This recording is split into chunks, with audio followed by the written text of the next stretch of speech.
Hayyaj ko kuma in ce Abul Qasim Zinjani, shi ma sufi ne, shehi ne na harami a karni na 4 ya rayu.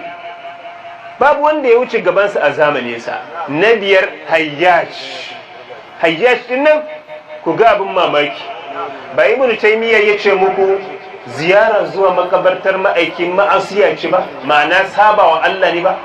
Ka tashi daga Makka ko zuwa Madina, ko ka tashi daga Nigeria ko zuwa Madina don ziyarar ma'aiki, ko kayi kasaru ba ka da sallah sabida ma'asiya ce. To yanzu abin da za mu gaya musu shine Hayyaj. Shin kun san Hayyaj? Hayyaj wani malami ne, shaihi ne, mai ba da fatawa a harami, sufi ne, malamin su irin Alhakim ne da sauransu, wanda ya yi karatu a gurin Abu Dharr al-Hirawi, almajiri ne na Abu Dharr al-Hirawi. Shi wannan malamin duk shekara, duk wayewan garin Allah sai ya yi umara sau 3. Duk shekaran Allah nan daga Makka zai tara mutane, za su kai ziyara ga raudar ma'aiki, da kafa za su tafi daga Makka zuwa Madina, kilomita nawa 400 daga Makka zuwa Madina da kafa za su je. Kuma wane irin tafiya za su yi? Ba takalmi, duk wanda ya sa takalmi ba zai bi shi ba. Daga Makka fa, daga Makka zuwa Madina za su taso daga Makka da mutane, dubunnan mutane, duk wanda ya haɗu da shi gurin tafiya, shinsa da shansa a kansa yake.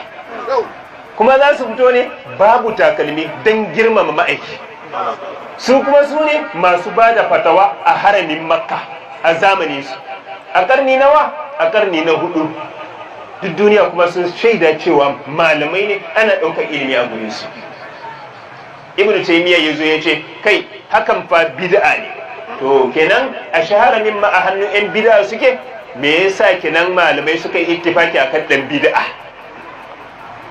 Inda nake bambanta muku tsakanin bid'ar da dan izala yake nufi da bid'ar da malaman sunna suke nufi da bai yake. Akwai kuwa, dama akwai bambanci.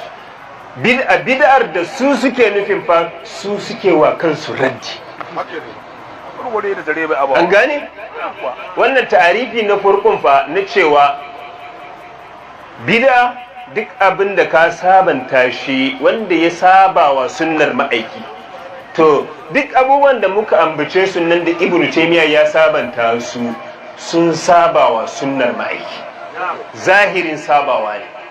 Ka gani raddin kanwa, raddin kan 'yan izalan ne, su ne 'yan bid'a a ta'arifi na farkon kenan. To a ta'arifi na biyu, suwaye 'yan bid'a? Sai su ce menene bid'a?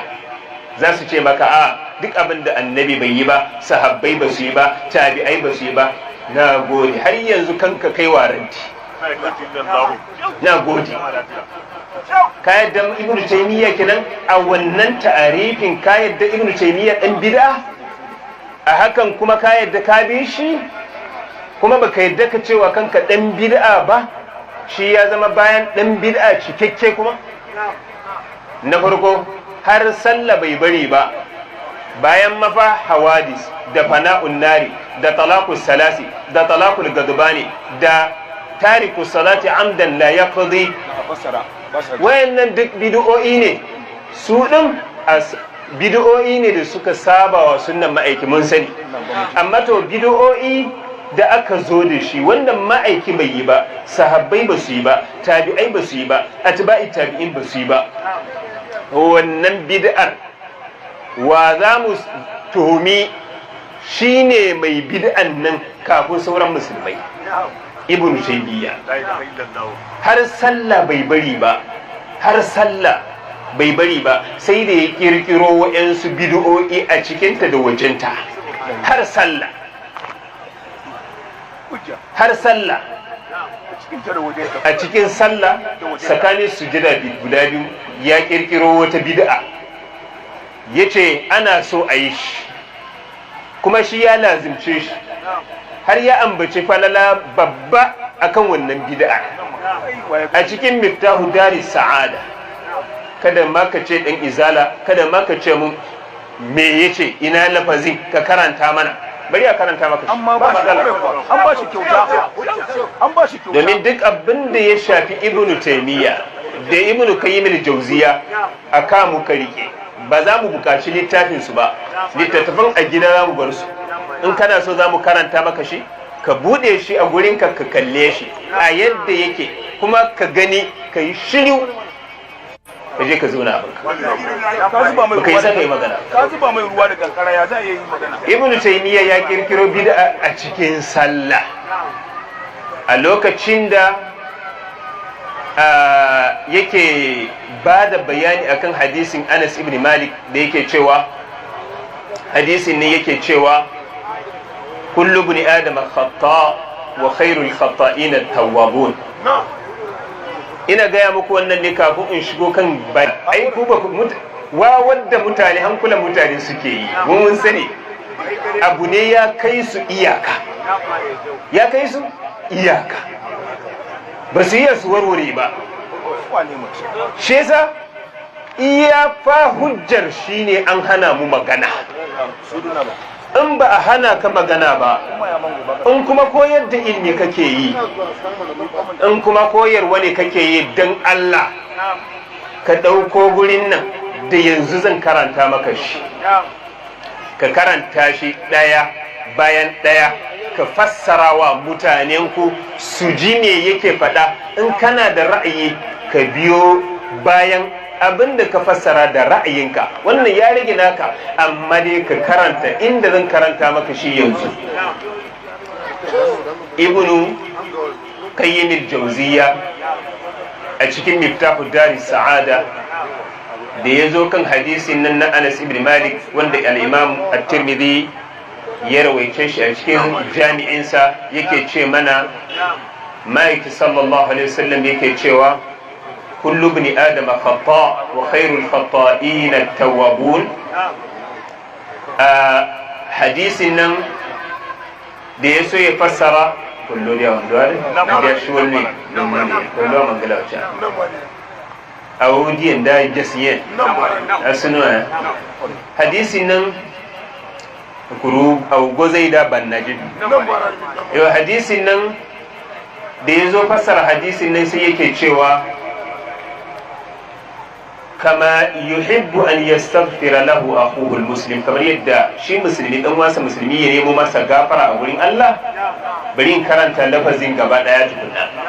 Kama yuhibbu an yastaghfira lahu akhuhu almuslim kadhalika huwa aidan yuhibbu yanbaghi lahu an yastaghfira li akhihi almuslim fayasira hijrah. رب اغفر لي ولوالدي وللمسلمين والمسلمات والمؤمنين والمؤمنات. وقد كان بعض السلف الصالح يستحب لكل أحد أن يداوم على هذا الورد كل يوم 70 مرة 70 مرة. ورأيت شيخ الإسلام ابن تيمية يفعله، وربما وذكر فيه فضلا عظيما لا أحفظه، وربما كان من جملة أوراده التي لا يخل بها، وسمعته يقول إن جعله بين السجدتين جائز. wannan shine abin da ya faɗa Ibn Taymiyyah kenan da Ibn al-Qayyim al-Jawziyya, cewa yayi kamar yadda musulmi yake so dan uwansa musulmi yayi masa istighfari, ya nemo masa gafara, haka shi mai ya dace yana dinga yi wa ɗan uwansa musulmi istighfari, mana yana nemo musu gafara. Sai yake cewa ya zamanto abinda ya kasance al'adansa kullum shine rabbi ghafirli wa liwalidayya wa lilmuslimina wal muslimati wal mu'minina wal mu'minat. Sai ya kawo magana cewa wayansu magabata cewa suka yi ana so ga kowane musulmi ya lazimci wannan wurdin a kowane rana so 70 ya sanya shi wurdinsa da ba zai fasa shi ba a kullum. Sai Ibn Taymiyyah yace, Ibn Qayyim al-Jawziyya yace wa ra'aytu Shaykh al-Islam Ibn Taymiyyah yaf'aluhu, naga Ibn Taymiyyah shi ma yana yin wannan istighfari. Sai yace wa zakara fihi fadlan 'aziman la ahfazuhu, ya ambaci falala mai girma akan wannan istighfari sai yace wa rubbama kana min jumlati awradihi allati la yukhillu biha mai yuwa ma yana cikin auradansa da baya barin su kullum sai yace wa sami'tuhu yaqulu har naji shi yana cewa inna ja'lahu bayna as-sajdatayn ja'iz sanya wannan wurdin tsakanin sujada guda biyu cikin sallah ma ja'izi